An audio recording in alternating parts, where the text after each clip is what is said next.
Probablemente la gente que ha pasado clases con el doctor Andrés González o con el ingeniero Galo Muñoz han visto en Hidráulica 1 este libro, la parte 1.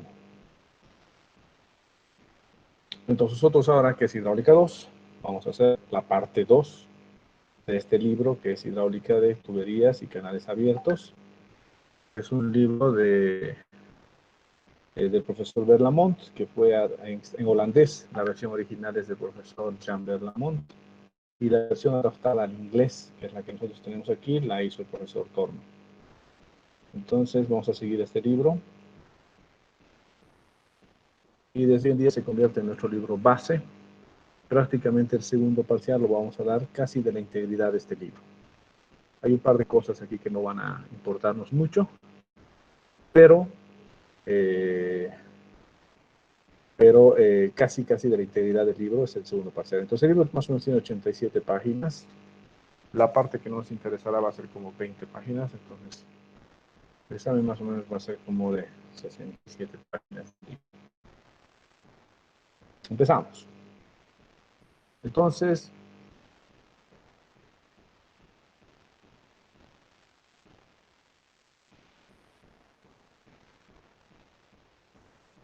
lo primero que vamos a ver es acostumbrarnos un poquito al libro, porque hemos estado viendo mucho lo que era el libro del Bentechao y lo que era el libro de Ponce. Entonces prácticamente las definiciones son mismas, pero a veces la nomenclatura no es la misma. Lo que varía entre entre libro y libro, entre autor y autor, usualmente es la nomenclatura, pero son variaciones muy pequeñas que hay que darse cuenta a un inicio y luego ya uno puede seguir el libro, ¿no? Entonces, por definición, tengo una sección cualquiera y B es el ancho superficial. Bueno, una cosa tal vez que es necesario decir antes de que avancemos aquí. El libro, pues, acaso está en inglés, ¿no? Es un inglés técnico. Además, lo vamos a ir viendo conmigo a medida de ir avanzando. Entonces, todos, por favor, si necesitan ayuda en alguna traducción, vayan anotándose a medida que vamos pasando conmigo el libro. Pero el inglés técnico es un inglés muy sencillo. Si tú llegas a saber el vocabulario del inglés técnico, seguro que puedes leer luego cualquier libro técnico. O sea, este inglés técnico es muy sencillo. No tiene nada que ver con aprender de gramática inglesa para poder leer Shakespeare. No tiene nada que ver. Entonces, de todas formas, lo vamos a hacer conmigo. Todas las clases vamos a seguir el libro, entonces aconsejo que todos se descarguen el libro y que vayan anotándose en el libro comentarios y las cosas que vamos traduciendo, ¿no? Entonces, esta es la seccióncita que tenemos. Puede ser cualquier sección de cualquier canal. En este caso, para ver un poquito las definiciones, ¿no? B, mayúscula, va a ser el ancho superficial. En el libro de Berlamont y en el libro de Bentechao y en el libro de Ponce, ellos toman T. Pero aquí para Berlamont es B mayúscula. H sigue siendo la profundidad de agua. Esta, la profundidad mayor de agua que hay. A sigue siendo el área mojada, wetted section. P sigue siendo el perímetro mojado. U, una U mayúscula, va a ser la velocidad media. Lo que en el libro de Bentechao y de Ponce era una B mayúscula, ¿no? Ahora va a ser una U mayúscula, que es la velocidad media. El radio hidráulico sigue siendo la R con doble rayita. Y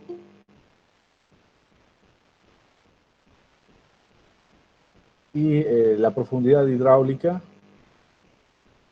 va a ser H, lo que era D, lo que era el D de dedo mayúscula para Bentechao y para Ponce, ahora para nosotros es el H, que esa es la profundidad hidráulica.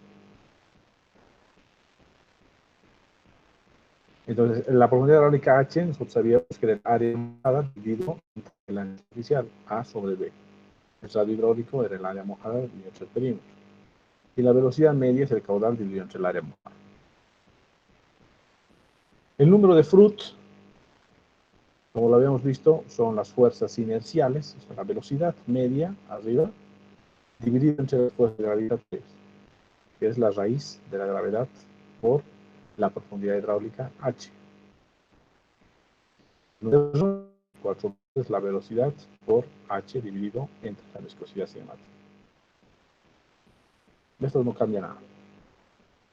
¿Qué cosa estamos asumiendo para entender el libro? Para poder entender el libro y todo lo que está escrito en este libro, hay unas asunciones que son básicas, que tenemos que saber qué estamos asumiendo en la hidráulica para poder entender este libro.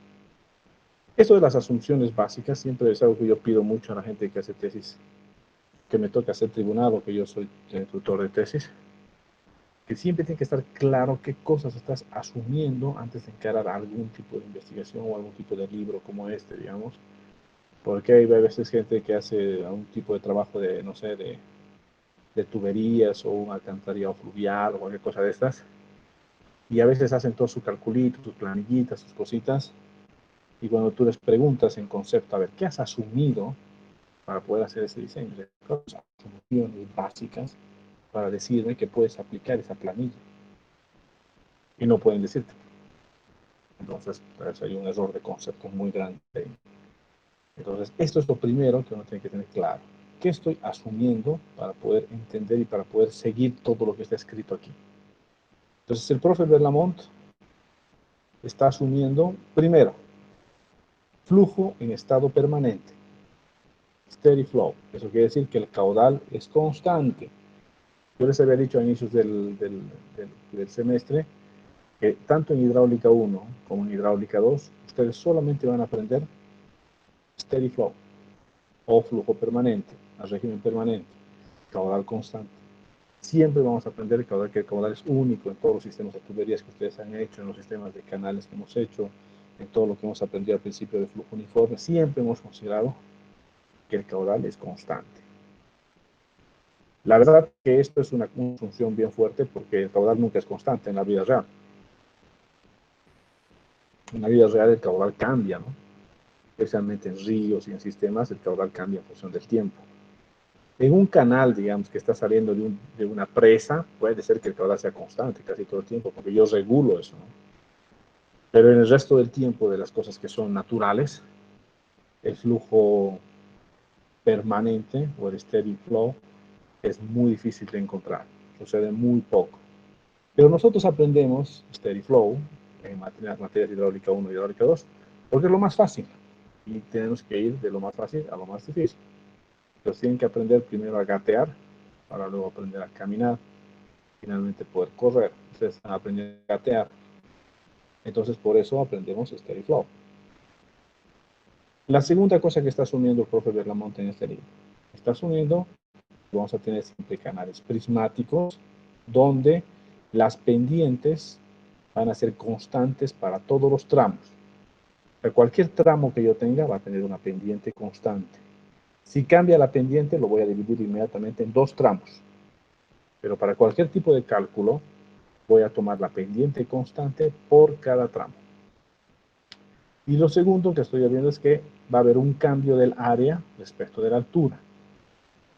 El cambio, la derivada parcial del área respecto de la altura va a ser igual a el cambio del área respecto de la altura. O diferenciar la parcial. Lo siguiente que estoy aprendiendo, lo siguiente que estoy asumiendo, esto es muy importante, es esto, que el ancho superficial cambia respecto de la altura del agua siempre a positivo, mayor o igual a 0. ¿Qué es esto? Entonces quiere decir que yo tengo una sección de este tipo. Esta, la triangular, es la más clásica. A distintos niveles de agua, aquí tengo el ancho superficial. Aquí es otro ancho superficial. Aquí es este otro ancho superficial. ¿Qué es lo que está pasando con el B en función del H? El B crece proporcionalmente a lo que el H, a la profundidad, vaya aumentando. Es esto. El cambio del ancho superficial respecto de la altura va a ser siempre mayor a 0. Esto es muy importante porque solamente este tipo de canales se puede resolver. Por ejemplo, tuviera un canal que fuera algo así. Me estoy inventando. Pero ponte que tengo un canal así.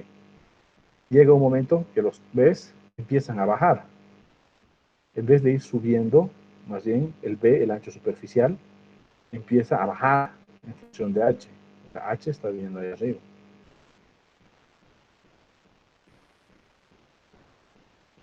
H está yendo hacia arriba, ¿no?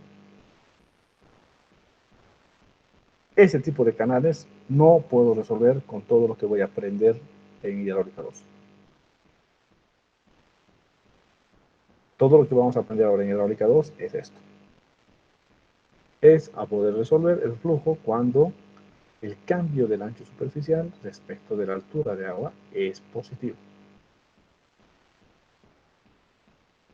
La siguiente cosa que estamos asumiendo una distribución uniforme de velocidades.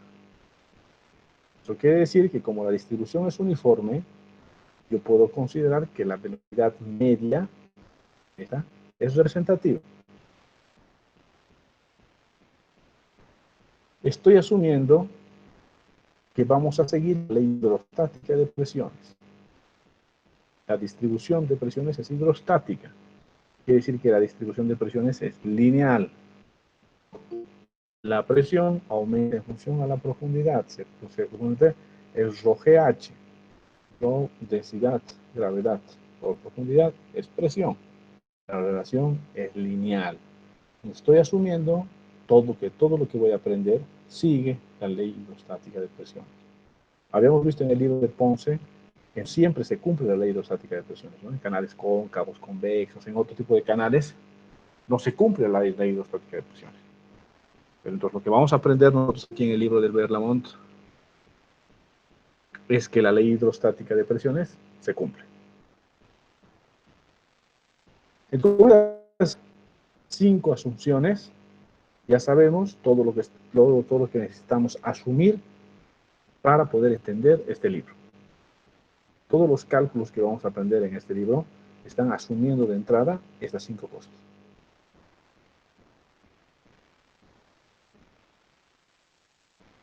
Un poquito, esta gráfica ya la habíamos visto en el libro de Ponce, que es lo mismo, la analogía que existe entre tubería y canal abierto. Esta es una tubería que está yendo a presión. Entonces, si yo encuentro la cantidad de energía en la tubería, va a tener la Z, que es el datum, energía debido a la presión, que es P dividido entre rho G, y la energía debido a la velocidad, que es la al cuadrado sobre 2G. Entonces, si yo tengo un canal abierto como este, bueno, aquí está el lecho del canal y aquí está el perfil del agua, esta tubería viene a ser una línea de corriente. Esa línea de corriente, con esta línea de corriente, todo lo mismo que la cantidad de energía, lo mismo que en la tubería, entonces voy a tener Z,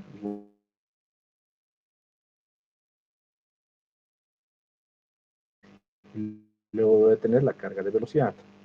Pero usualmente esta línea de corriente, yo no tomo líneas de corriente en canales abiertos. En canales abiertos me interesa todo el conjunto de agua, ¿no? Si tomo todo el conjunto de agua, esto directamente se convierte en H, que es la profundidad de agua. Y este H, que es la profundidad del agua, lo voy a sumar a 2 veces la velocidad al cuadrado dividido entre 2 veces la gravedad. Y ahí voy a tener energía total. Entonces, lo que está pasando entre una tubería a presión y un canal abierto es que el canal abierto es como si tú agarraras la tubería y le pusieras piezómetros, pero piezómetros de longitud infinita. Entonces, hasta donde subiría el agua en un piezómetro que yo le estoy poniendo, ponte, le estoy poniendo un piezómetro aquí a este canal, a esta tubería. Entonces, el agua va a subir hasta aquí. Hasta ahí. Si yo pusiera un piezómetro infinito, el agua me va a marcar el perfil de flujo.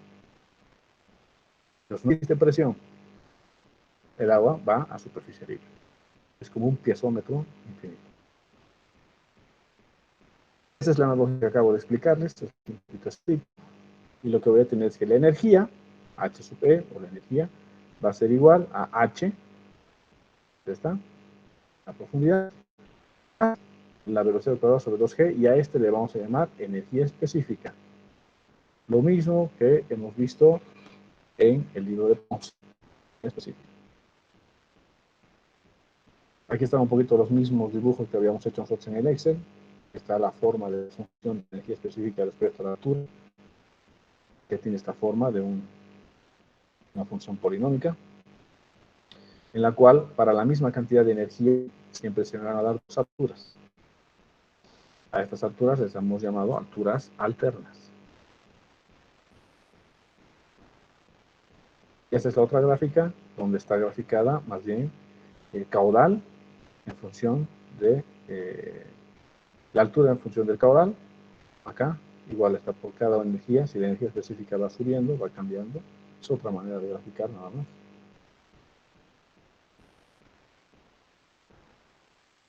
Y lo que hacíamos es, para encontrar la altura crítica, nosotros agarrábamos y derivábamos la energía específica de y igualábamos a cero. Una vez que derivas, igualas a cero, a lo que vas a llegar es a la condición de Fruit igual a 1, que tienes 1 menos velocidad al cuadrado sobre entre g por altura crítica. Este 1 pasa al otro lado, le aplicas la raíz de 1 es 1, la raíz de velocidad al cuadrado es velocidad y raíz de gh. Entonces, haciendo la derivada de la energía específica respecto de la altura igual a 0, voy a ir a Fruit igual a 1. Esto es para encontrar la altura crítica, porque esta altura que está aquí abajo es la altura crítica.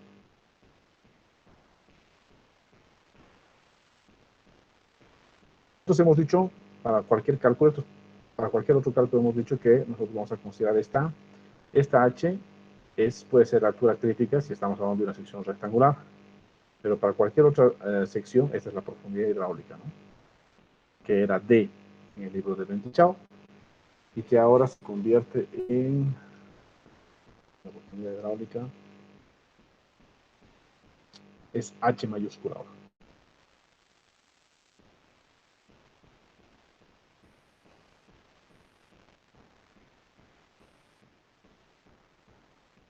Entonces esa es la manera de encontrar la práctica o la condición crítica de flujo.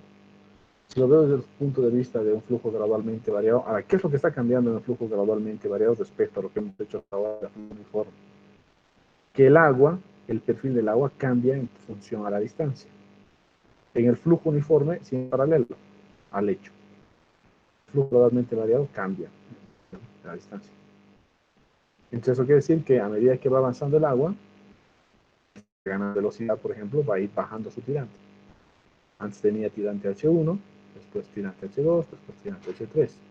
Si voy estos y choco con la línea de la energía, entonces a un principio tenía una energía sub 1, ha transitado un buen tramo, luego tiene una energía sub 2, ha transitado otro buen tramo y tiene una energía sub 3. ¿Qué ha pasado con la energía?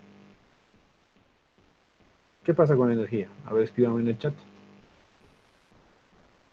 ¿Qué ha pasado con la energía entre el punto 1 y el punto 3?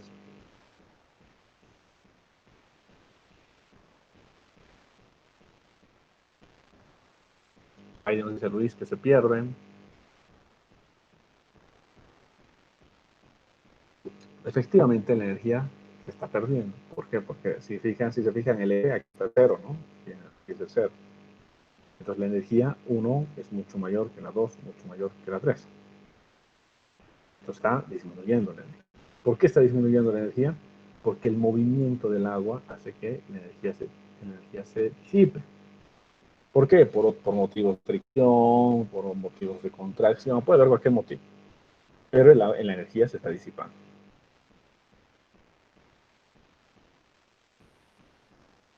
Vamos a ver la ecuación de continuidad, la misma que ustedes han visto en hidráulica 1, que el caudal es igual a la velocidad por área. Se cumple siempre la ecuación de continuidad en estos tramos cortitos. Y vamos a ver la ecuación de movimiento. Vamos a aplicar el principio de Bernoulli. Ustedes han visto ya el principio de Bernoulli. Hemos hecho también igualdad de energía, igualdad de momentum para su primer parcial, para lo que van a dar la próxima semana. Ese es el principio de Bernoulli. Entonces tengo dos secciones, la sección 1 y la sección 2. Este es un canalito inclinado, donde el perfil del agua está yendo así, está bajando. La línea de la energía es esta, la punteada. Este es el perfil del agua y este es el lecho del canal. El ángulo del lecho del canal es este phi, aquí. Y en cada una de las dos secciones, tanto en el 1 como en el 2, voy a encontrar la cantidad de energía. Entonces, la energía en el punto 1 voy a tomar como que en el punto 1 estoy la energía 0 y esta es la pérdida. Este dibujito está un poquito chanfle ya, porque estamos tomando que en el punto 1 la cantidad de energía es total y es como si esta línea fuera por aquí y solamente hasta aquí debería ser esto. Esta parte aquí arriba es chanfle, a veces confunde un poco. Pero es como si en el punto 1 yo estoy tomando la cantidad de energía total y en el punto 2 es esta cantidad de energía, ¿no? Entonces, ¿qué tiene la energía el Bernoulli en el punto? Tiene la altura de velocidad, que es H1. Digo, tiene la altura respecto a la carga de agua, es H1. Y tiene la altura de velocidad, que es esta que está aquí. Que es la velocidad 1 al cuadrado sobre 2g, que es esta que está acá.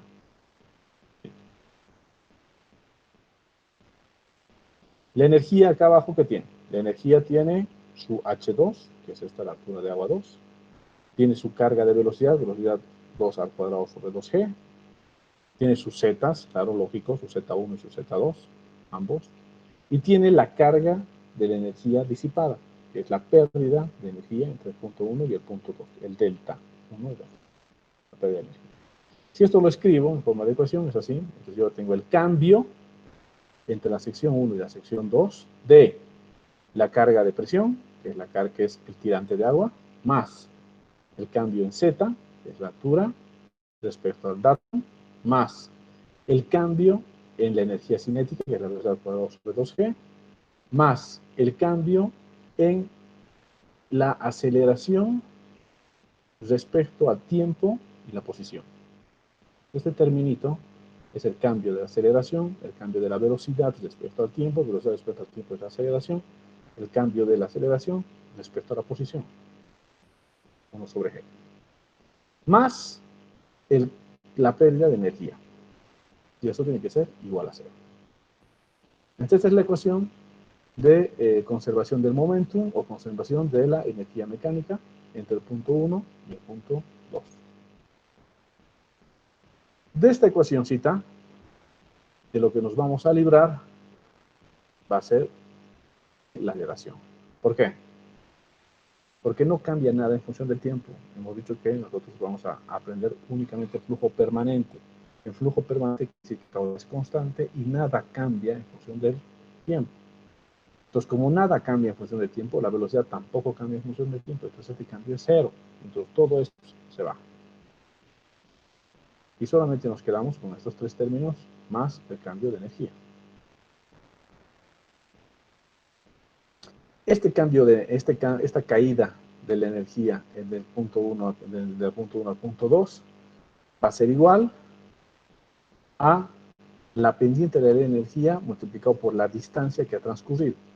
Si despejo la pendiente de la energía, va a ser SF, va a ser igual a el cambio en la energía, en la línea de energía, dividido entre el cambio en S. Esa es la posición.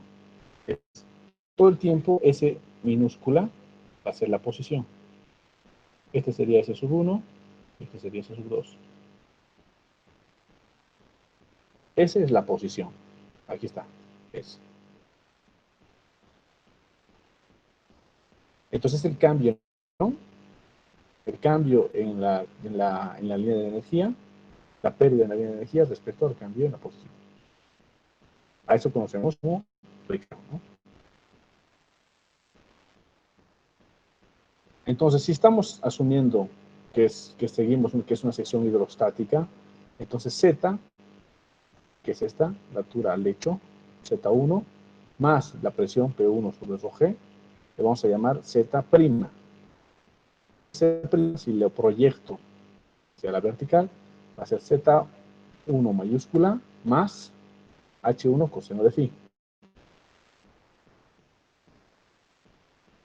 O, si le pegamos una diferencial, va a seguir siendo Z mayúscula más H coseno de phi. Estamos asumiendo que hay una distribución uniforme de velocidades y que todas las velocidades son paralelas al lecho del canal.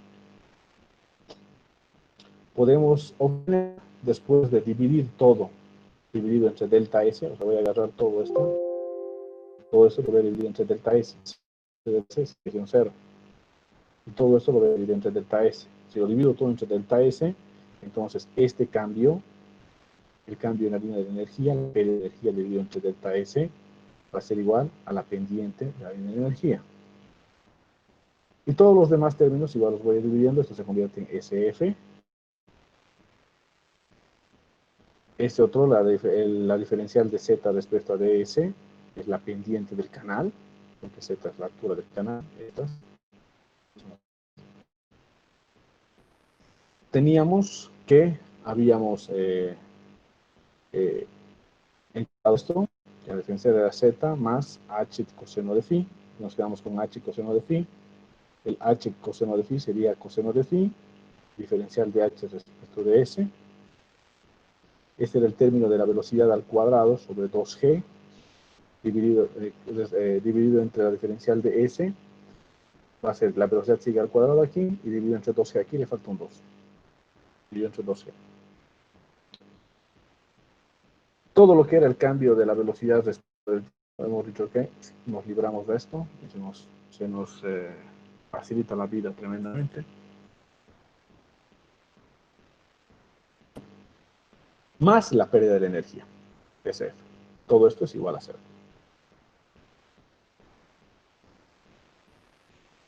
Como estamos asumiendo, lo que les decía, que estamos a flujo permanente, este cambio se hace 0, ¿no? Como tenemos un canal matemático, entonces lo que vamos a hacer es esto, que es el cambio del área respecto a la posición, este término, va a ser igual a la derivada parcial, el cambio respecto a la altura, el cambio de la altura respecto a la posición, y tengo el cambio del área respecto a la altura, va a ser el ancho superficial. Hay un canalito por aquí dibujado. A ver, hoy faremos.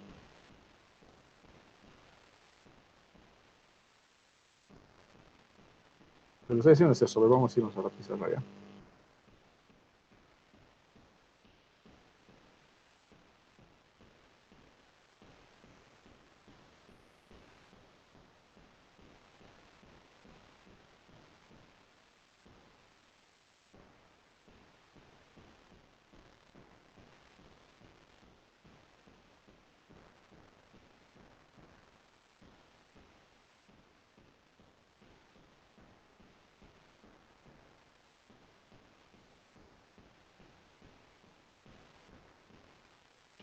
Lo que estamos asumiendo es esto. Tengo un canalito. Cualquiera que sea su forma, esta. Ya. De este canalito tengo un pedo de agua. Es este. Si este pedo del agua, yo saco un... Este es H. Este va a ser un diferencial de H. A todo este pedacito le voy a llamar diferencial de área. Y esto que está aquí arriba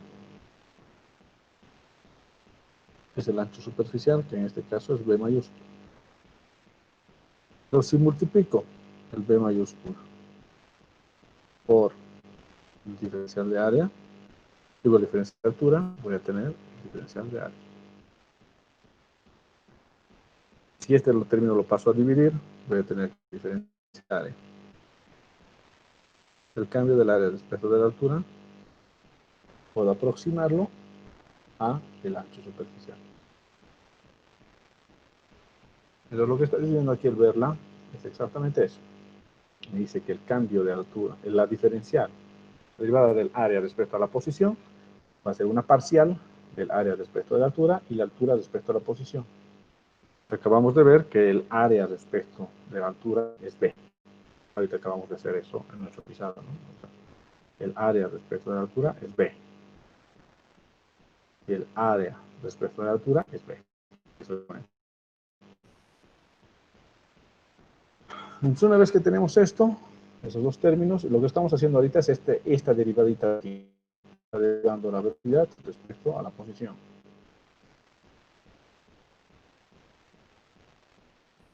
Entonces, tengo el 1 sobre 2G, dos veces la velocidad sale fuera, estamos derivando la velocidad al cuadrado respecto de la posición. El 1 sobre 2G sigue afuera, es constante. El octavo se va a convertir en caudal al cuadrado dividido entre área al cuadrado. El caudal al cuadrado sale fuera porque es constante. tengo la derivada de 1 sobre área al cuadrado respecto a la posición. Esta área sería elevado a la menos 2, está aquí arriba. Entonces el menos 2 baja para derivar, y el 2 con el 2 se va, queda negativo. Y menos 2 menos 1 se convierte en menos 3. Ahí está. Y me queda la derivada de A respecto de S. Esta derivada de A respecto de S, hemos dicho aquí que es B, que es el cambio de es B el ancho superficial, por el cambio de altura respecto de la posición, que lo reemplazo aquí. Y entonces la derivada de la energía, ¿está? La derivada respecto a la posición de la carga de energía cinética, es esta. Les vuelvo a repasar todo el término en esta animación, donde tengo que el cambio de Z respecto de S va a ser la pendiente en negativo, menos SO. Coseno de phi, cambio de H respecto de S, esta la derivada de la velocidad al cuadrado respecto de la posición, ese es el término. Esto lo reemplazo acá. SF se queda. Reemplazo todos los términos. Despejo la derivada del cambio de la altura respecto a la posición. Y esto me va a quedar, si despejo en esta ecuación aquí, el coseno de phi se queda, menos lo que me queda de este término. Sale como factor común, aquí tengo el SO menos el SF y divido entre lo que había sacado y me sale esta cosa. Esta algebrita no.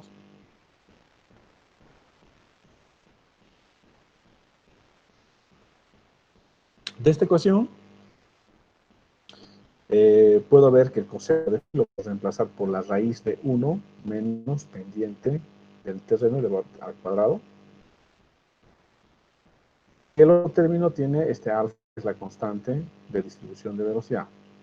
Y ahora puedo hacer 1, porque hemos dicho siempre desde el primer parcial, desde la primera medida, que el alfa, salvo que yo les diga y les dé algún valor, ustedes siempre van a considerar 1. Si lo considero 1, me queda así. Pues al final,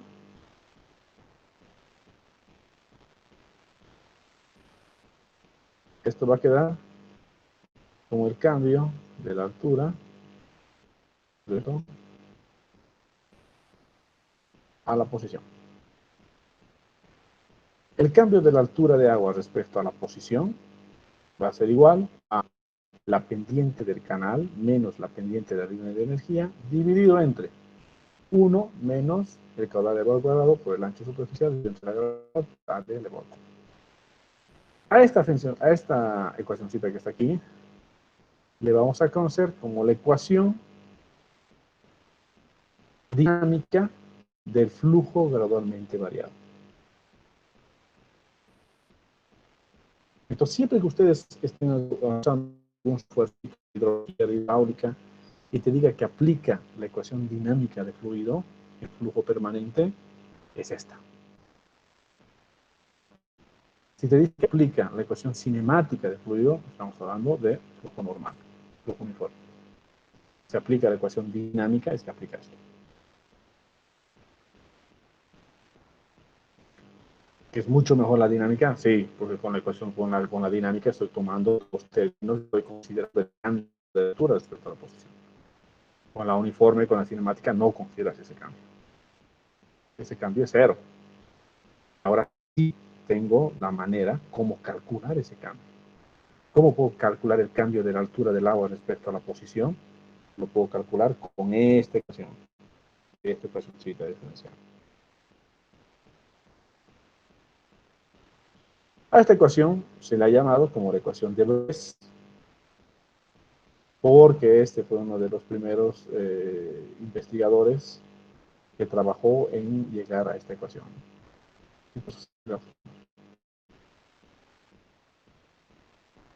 si hablamos de flujo uniforme de todo lo que va a ser su examen la próxima semana, flujo uniforme, no existe un cambio de la altura respecto a la posición, ese cambio es cero, y en ese caso vamos a hablar de flujo uniforme. Y volvemos entonces a esto tiene que estar bien claro. Si tienen alguna pregunta, tienen que hacerla ahora. Lo que estamos haciendo es esto.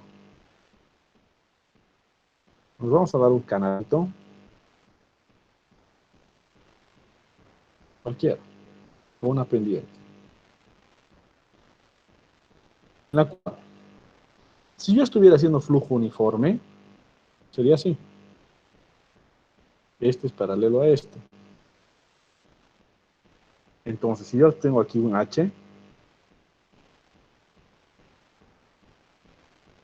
H1, aquí un H2, bueno, he dibujado un poquito chanfle, ¿no? Pero supongamos que H1 y H2 están igual, son lo mismo. Entonces, el cambio de H1 y H2 respecto a la posición,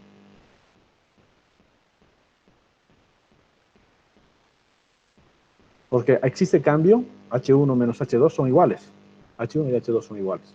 Entonces existe el cambio, este cambio del H2 menos H1 es cero. Si esto es cero, todo es cero. Si todo es cero, estamos hablando de flujo uniforme.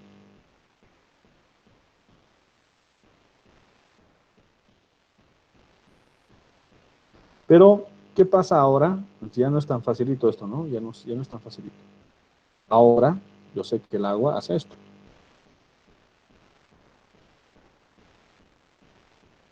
Entonces H1 es eso, y H2 es esto. ¿Y ahora qué ha pasado con H1 y H2? ¿Son iguales a cero? No, ya no es igual a cero. Es distinto de cero. Y entonces ya sé que es distinto de cero, pero entonces, ¿cómo calculo ese cambio de la altura respecto a la posición? Por si acaso, esta es la posición, ¿no? Aquí tenía la posición S1 y aquí tengo la posición S2. Hacia este lado está la posición S.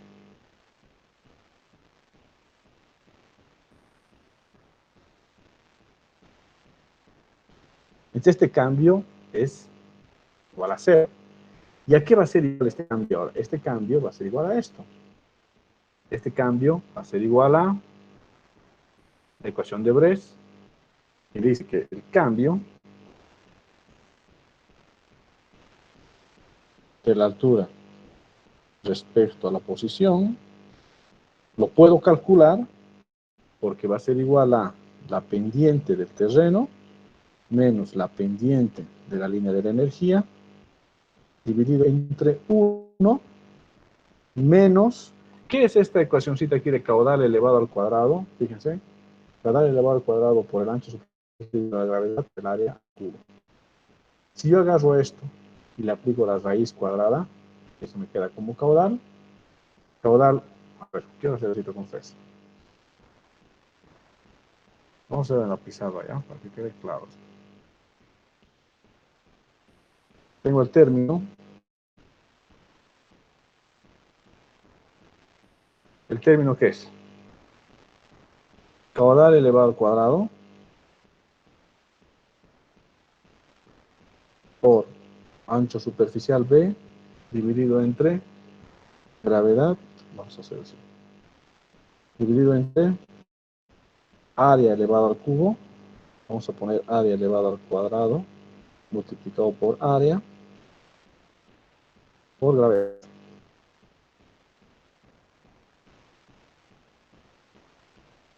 Esto va a ser igual a caudal elevado al cuadrado dividido entre área elevado al cuadrado es velocidad elevado al cuadrado.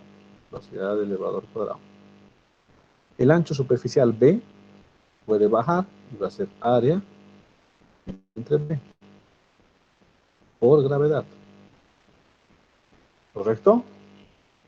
A este término yo le puedo aplicar la raíz cuadrada a ambos, arriba y abajo, y me va a quedar velocidad dividido entre la raíz de la gravedad por el ancho superficial, digo, por la profundidad hidráulica H.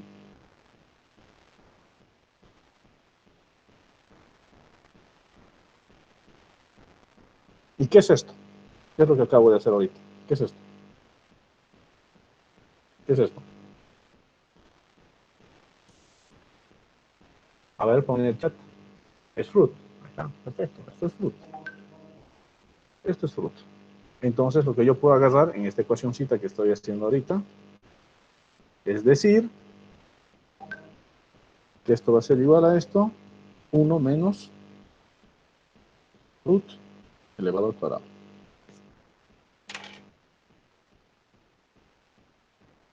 que sería esto.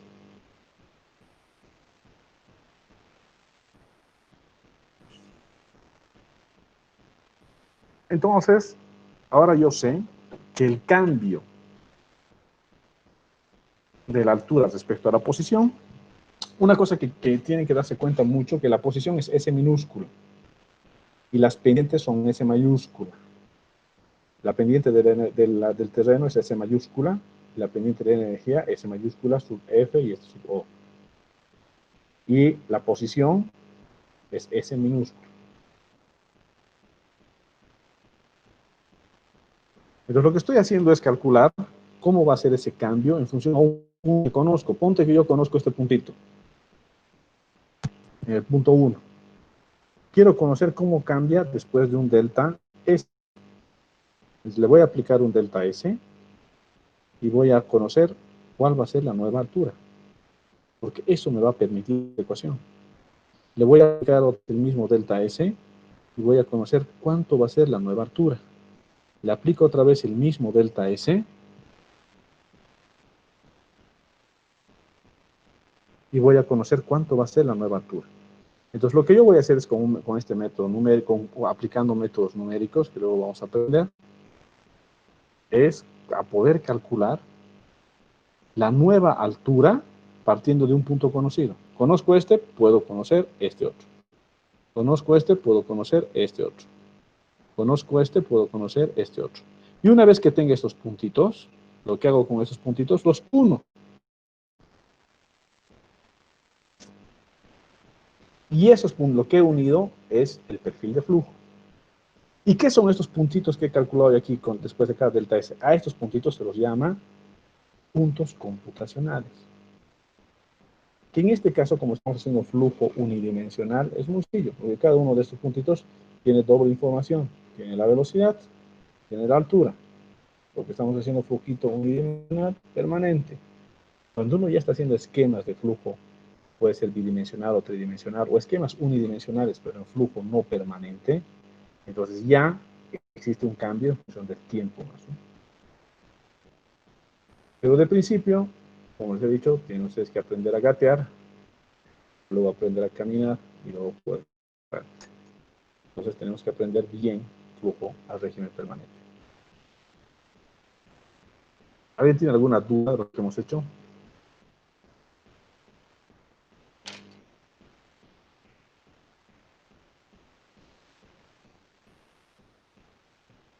Volvamos al libro de Berla.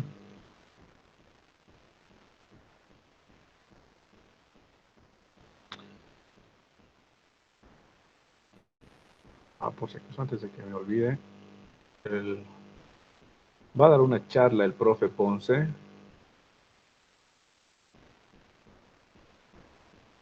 el 11 de noviembre, de la próxima semana. La próxima semana, miércoles, y me ha mandado invitación y yo les voy a mandar a ustedes, pues si alguno de ustedes quiere.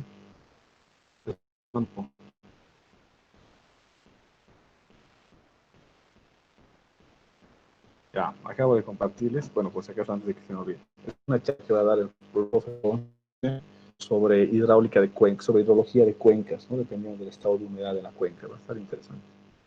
Los que están con tiempo pueden meter a escuchar ya otro Ponce. Así de paso lo conocen. Ya, continuemos.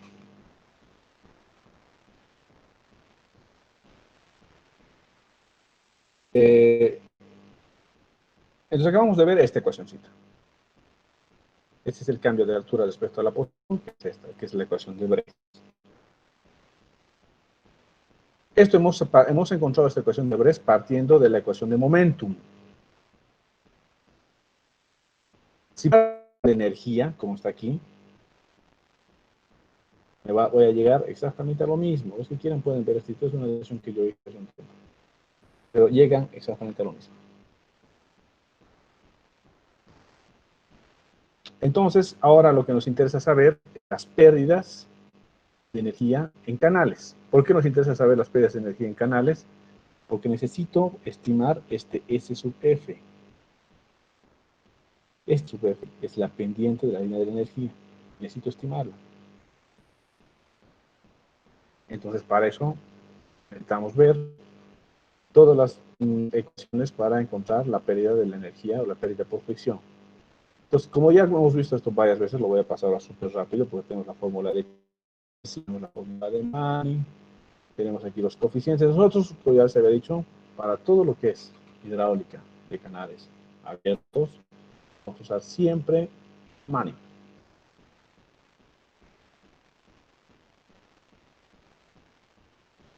Entonces, si en la ecuación de Manning despejo pendiente de la energía, me sale esto. La pendiente de energía va a ser igual al Manning elevado al cuadrado, caudal elevado al cuadrado, perímetro mojado a la 4 tercios, área a la 10 tercios. Entonces, este término que aquí, yo lo voy a usar para reemplazarlo aquí. Porque voy a usar Manning directamente. Entonces aquí me da un poquito de Manning, de vista en una tablita muy resumida, algunas ecuaciones en función al D90, parecido a lo que está en el libro de Ponce, ¿no? Otros métodos para cálculo, que es el White-Colbrooke, que es el método iterativo para calcular el eje de la fricción. ¿Que han visto ustedes en hidráulica 1 esto? Voy a pasar porque nosotros nos quedamos con Manning. Pasa a vez directamente el cálculo de la altura normal. La altura normal es cuando nosotros estamos asumiendo uniformidad. Eso quiere decir que la pendiente del canal se iguala a la pendiente de la línea de la energía. Entonces, dentro de la ecuación de Manning, o la ecuación de White-Colbrooke en este caso, es F por S sub O, y tengo que despejar todo lo que son las alturas. Y esa altura que despejo es la altura normal, que va a ser su examen la próxima semana. Altura normal. Entonces, puedo encontrar la altura normal únicamente en la ecuación de Manning, aquí en la ecuación de Manning. En lugar de ser este SF, ahora se convierte en SO. ¿Por qué? Porque estoy asumiendo un forma. SO es la pendiente del canal. El área mojada y el radio hidráulico dependen de la geometría. Si es una sección rectangular, trapezoidal o triángulo, cualquier cosa, eso cambia. Y de aquí se convierte en una ecuación implícita. Y esa ecuación implícita la resuelvo con el solver de sus calculadoras. La altura crítica, asumo que la ecuación de Fruit igual a 1. Y de esta ecuación Fruit igual a 1, puedo el área mojada y el ancho superficial, los encuentro, funciones de h, depende si es rectangular, si es trapezoidal, triangular o si es un cardinal natural, son funciones de h. Y lo mismo me da una ecuacióncita que es implícita, entonces eso lo igual a 0. Esta ecuacióncita implícita igual lo resuelvo con el solver de sus calculadoras, o con el solver del Excel, o con cualquier sistema de solución de ecuaciones implícitas, y voy a encontrar la altura crítica. Entonces, de principio ya puedo encontrar la altura crítica y la altura normal. Algunas cosas de la altura crítica. La altura crítica se va a incrementar en función a que se incremente el caudal. Existe solamente un valor de altura crítica para el caudal dado. Puede existir. La altura crítica es prácticamente independiente de la pendiente, porque la pendiente no entra en esta ecuación, no hay pendiente. La altura crítica está definida con una pendiente que es menor, para pendientes menores a 0, ¿no? También puede ser definida la altura crítica para pendientes igual a 0 e incluso para pendientes menores a 0. En canales horizontales puedo calcular la altura crítica, pero no la normal. Y en canales adversos puedo calcular la altura crítica, pero no la normal. La altura crítica es independiente a la fricción, al Manning o a cualquier fricción. ¿Por qué? Justamente porque aquí no está en función a nada, no está en función a ningún coeficiente de fricción.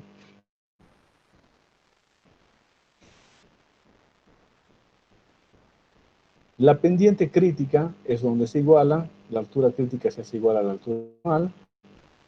Cuando las dos se hacen igual, vamos a tener la pendiente crítica. Esto ya sabemos, hemos hecho ejercicios, hemos hecho un montón de...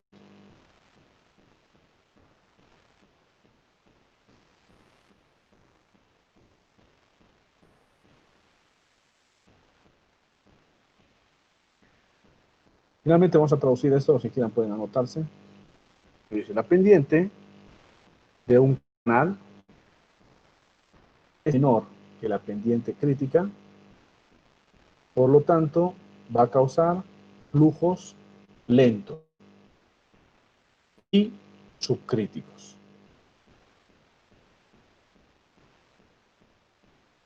Es de aquí que las vamos a llamar pendientes suaves o mild.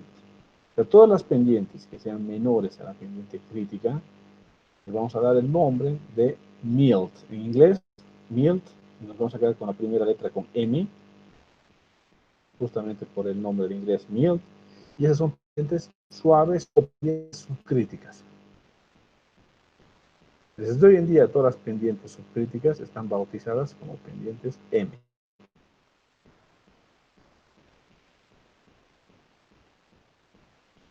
Una pendiente mayor que la pendiente crítica va a resultar en flujos muy rápidos y en un estado supercrítico.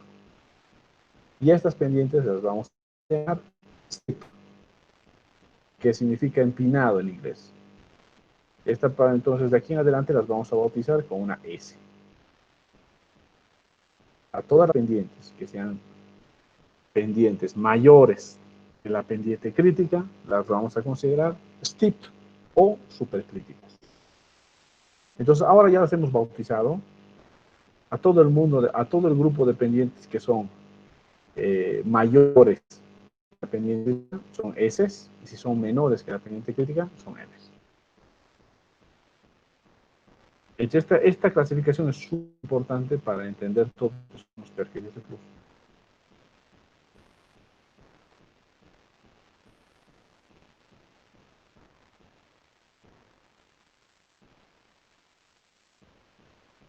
¿Se entendió todo hasta aquí?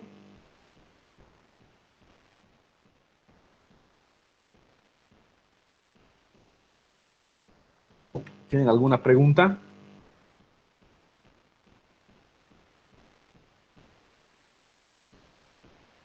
¿Tienen una consulta hasta acá?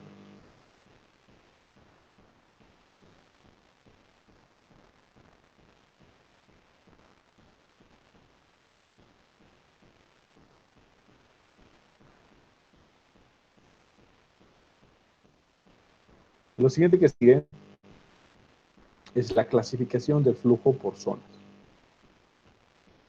Más podemos ver ahora y ahí lo dejamos. Entonces, la clasificación del flujo por zonas quiere decir que siempre vamos a poder calcular la altura crítica y la altura normal, salvo que sea horizontal. Pero igual, horizontal asumir que la altura normal está en el infinito.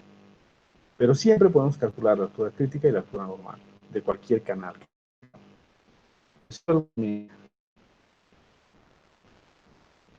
Vuelvo a mi canalito. Entonces vamos a suponer que es un canal. Voy a dibujarme exactamente el mismo canalito aquí al lado.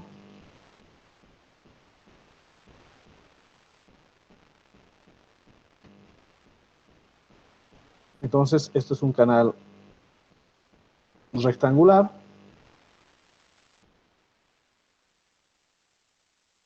Es de una basura y tiene una pendiente, el caudal, tiene una base aquí conocida. Entonces, puedo calcular la crítica y la altura normal. Tiene una pendiente medio fuertecita, entonces la altura crítica la calculo. Y como la sección no cambia en todo el canal, la altura crítica se convierte en una línea de alturas críticas, que es el perfil de altura crítica.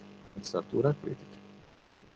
Si cambiara la geometría en todo este canal, entonces puede cambiar la altura crítica. Puede que un tramo sea la altura crítica así y luego haga una grada y luego la altura crítica por ahí. Puede ser. Pero eso solo sucede si cambia la geometría. Si la sección es rectangular y es rectangular en todo el canal, la altura crítica no cambia. Siempre va a ser la misma. ¿Qué sería eso? Entonces luego puedo calcular la altura normal. La altura normal la calculo con la pendiente, con el Manning ciudad, la pendiente a ciudad, caudal a ciudad, toda ciudad. Entonces calculo la altura normal.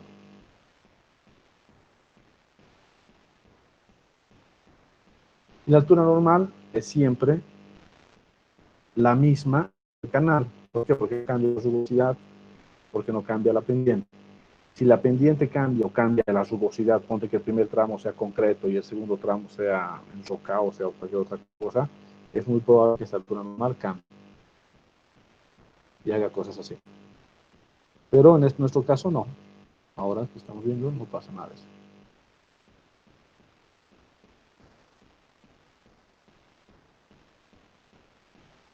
Entonces de aquí en adelante, siempre la altura crítica la voy a dibujar con rojo y con línea punteadita. Y la altura normal la voy a dibujar con verde y con línea semipunteada.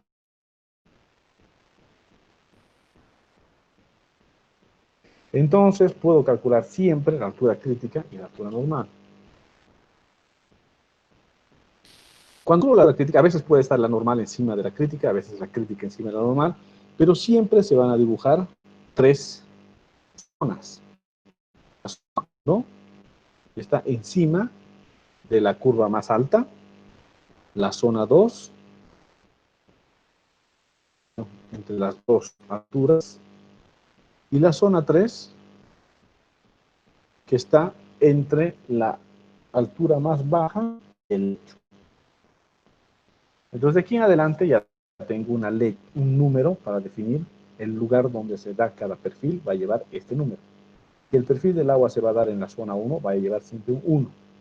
Si el perfil del agua se va a dar en la zona 2, va a llevar siempre un 2. Si el perfil del agua se va a dar en la zona 3, va a llevar un 3. Para poder definir los perfiles de agua voy a usar una letra y un número, siempre. La letra va a estar en función a la pendiente, ahorita acabamos de leer, una pendiente suave es M, si es una pendiente fuerte es un S, si es una pendiente adversa va a ser A, si es una pendiente horizontal va a ser H, si es una pendiente crítica, donde se va a igualar la altura normal con la crítica, va a ser una C. Entonces la voy a definir, todos los perfiles de flujo lo voy a definir con una letra y un número. La letra depende de la pendiente y el número depende de la zona en la que está el perfil de flujo.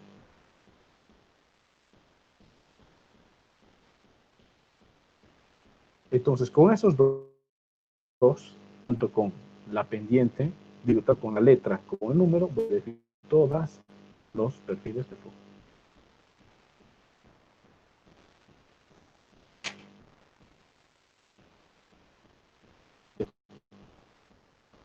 Entonces defino zona 1, zona 2, zona 3. Y en cada una de las zonas, todos los perfiles van a llamarse dependiendo en qué zona están y dependiendo qué pendiente tienen. M1, M2, M3, S1, S2, S3, C si es crítico, 1, 2, C3, y si es horizontal, H2, H3, y es adversa, A2, A3. ¿Por qué? ¿Por qué no hay el 1 aquí? Porque la altura normal es infinita con una pendiente horizontal. Por eso no existe la zona 1, solamente la 2 y la 3.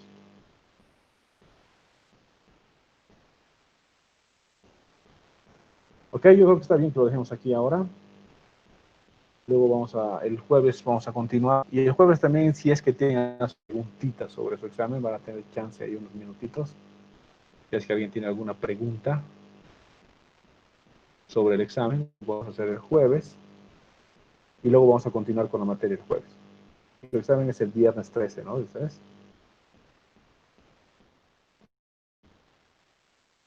El día 13 es su examen. Entonces, no sé si alguien tiene alguna consulta de todo lo que hemos visto hoy.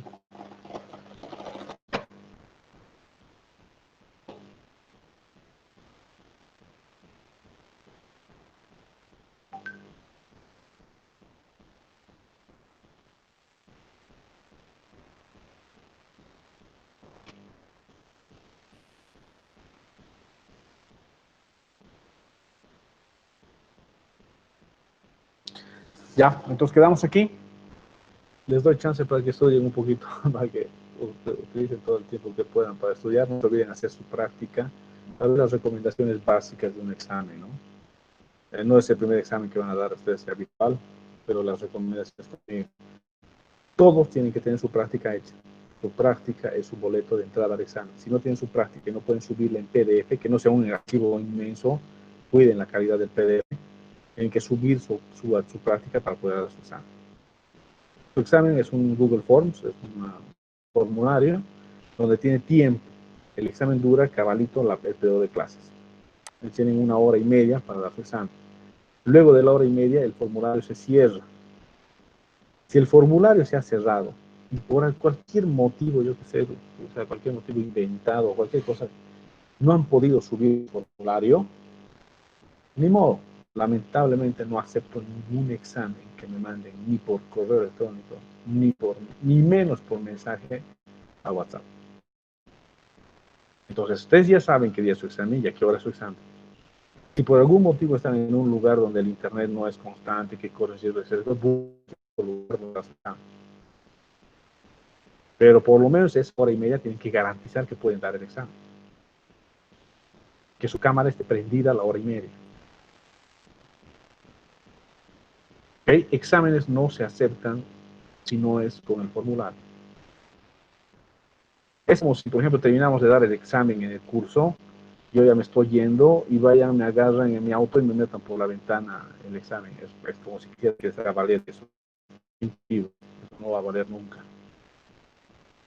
Entonces, únicamente pueden dar en ese tiempo. Todos tienen que dar su primera identidad en el momento de dar su examen. Sí, las preguntas que pueden hacerles en Excel y ligarlas a su informe que es en PDF. ¿Ok? ¿Tienen alguna consulta? Ingeniero, ¿a qué se refiere con formulario? Es el Google Forms. El Google Forms. Nos han dado ya 3 exámenes en Google Forms seguramente, ¿no? Pueden mandar un link, ustedes van a entrar a ese link y van a entrar al examen. Y en el examen van a entrar preguntas tras preguntas, tienen que seguir el form, pues van a cargar sus PDFs ahí, pero tienen que sacarle una foto a la pregunta que han hecho y la tienen que subir en PDF para cada una de las preguntas. Y luego tienen que enviarme el formulario con todos los PDFs. Solamente acepto los PDFs que han sido enviados por el formulario. Entonces estén listos, prepárense que sus celulares que saquen foto y que puedan convertir esa foto en PDF.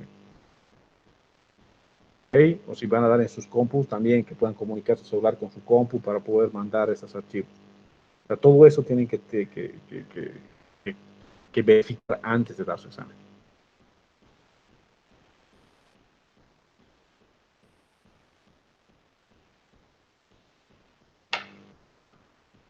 Hay otras 2 preguntas ahí. ¿A qué hora es el examen? El examen es en hora de clase, o sea, de 2:15 a 3:45. El formulario de las ecuaciones, sí, es un formularito básico para que no te equivoques en una cosa muy ridícula, no vale la pena tener. Eso también de los formularios de la geometría de los canales, también pueden tenerlo. Un pequeño simulacro, no creo que nos dé chance, no creo. No creo que nos dé chance para hacer un simulacro. O sea, al final es lo Quizás, mismo, es en el Classroom. En el Classroom, ¿no? Porque yo les voy a pasar el link por el Classroom. Y el link es en el Google Forms, que es parte del Google Suite, que es el Classroom. O sea, está ligado, ¿no?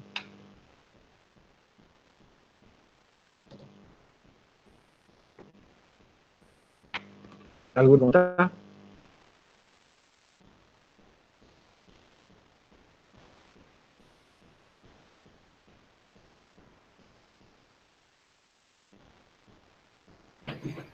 doctor, quizás un simulacro de 10 o 15 minutos, la última clase, los últimos 15 minutos del día jueves, ¿puede ser? Ahí voy a tener un Google Forms, ¿no? Como para mandar y que vean cómo funciona. Se los voy a pasar. A ver, me da chance. Sí, me da chance. No, pero el Google Forms es como cualquier formulario de encuesta que te llega, donde tú tienes que ir respondiendo una por una y subes tu encuesta. Es exactamente lo mismo.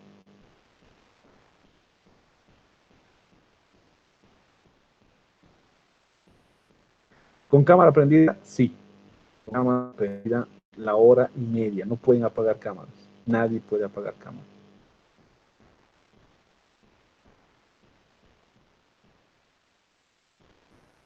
¿Ok? Bueno, creo que estamos entonces. Cualquier otra cosa, pregunta me la hacen ahí por el chat. Y en eso quedamos. Nos vemos entonces la próxima semana, jueves. Podemos hacer un poquitín de clase de dudas y continuar avanzando en lo que hemos quedado ahora.